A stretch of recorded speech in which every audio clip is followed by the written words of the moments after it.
శ్రీరామరాజు గారికి శిరస్సు నుంచి పదకొండ కళాతపస్వి కేశవనాథ్ గారి సినిమాల మీద చిన్నప్పటి నుంచి ఉన్న ఇష్టంతో నేను కళాతపస్వి పుస్తకం రాసుకున్నాను.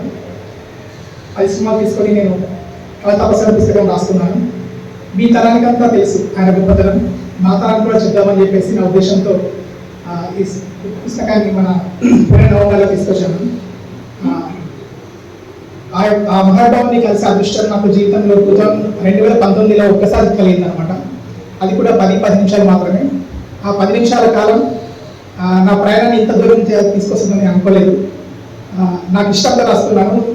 10 మందికి చెప్పాలి ఆ సినిమాలో గొప్పతనం, ఆయన దర్శకత్వ విలువలు, ఆయన ఒక సీన్ ఎంత బాగా తీస్తారు, ఒక పాట ఎంత ప్రేమిస్తారు, ఇలాంటి గొప్ప విషయాలు చెప్తామని నేను అనుకొని రాశానండి.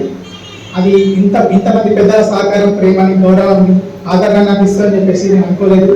చాలా సంతోషంగా ఉంది ఈరోజు.